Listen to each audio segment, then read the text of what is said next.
The first COVID order that I became aware of was an executive order coming out from the mayor of Hoboken, issued via Twitter. Our biggest challenge was taking this fast-moving train, which was only supposed to happen for a couple of weeks, and quickly pivot and get it to a point where it could be more manageable. So what we did was we made a custom number of views such that whoever went into Relativity at a given moment would have their queue of work readily accessible. But then what we were able to do is we were able to pull down actually the orders that we were getting in real time. So these orders were changing on a daily basis, if not an hourly basis. So we have like a historical snapshot of everything that was going on. With Relativity One, we were able to capture, classify, and tag over 9,000 state and local directives that had an impact on business operations from mid-March until June 30th. It encouraged us to think outside the box. Just the flexibility to allow multiple users across the country, sometimes across the world, we were able to get access to people who just normally wouldn't have that. So we're very, very excited about future use cases building on this success story.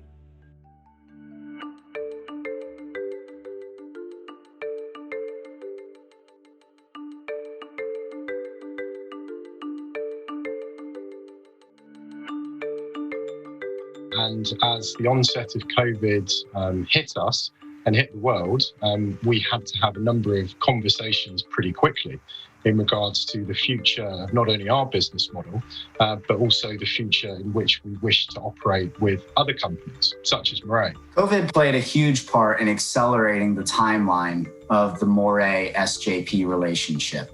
The core of the SJP-Morae partnership is premised on our secure remote review virtual desktop, bringing to bear SJP's top talent into Relativity One. For one of the clients that we are currently working with and that came to us and asked for a review of circa 20 reviewers, in the past, something like that potentially would have taken a little bit longer. And having kind of 20 reviewers working remotely, it allowed it to be an element of it was quicker. I think that remote reviews are not a thing of the past. I think they're here to stay for some time. I think they're here to stay beyond COVID, because it doesn't mean that reviewers have to be in big cities. There's the availability now through virtual review for people not having to necessarily be based on site in London, for example, that these people and these qualified and talented people could be based globally. And what we're seeing is no detrimental impact, if anything, an increase in quality and pace of output.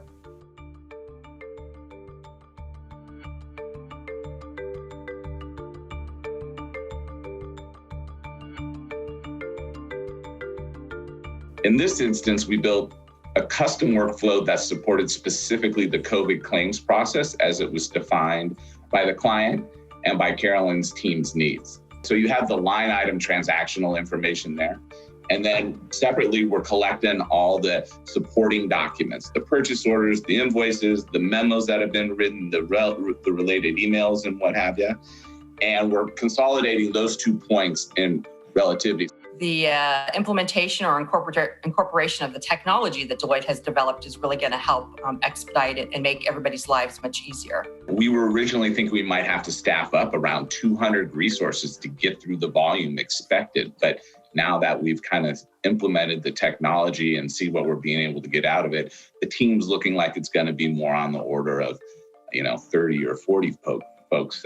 And I think a lot of the customization that we're building now is very specific to the regulations for FEMA and CARES.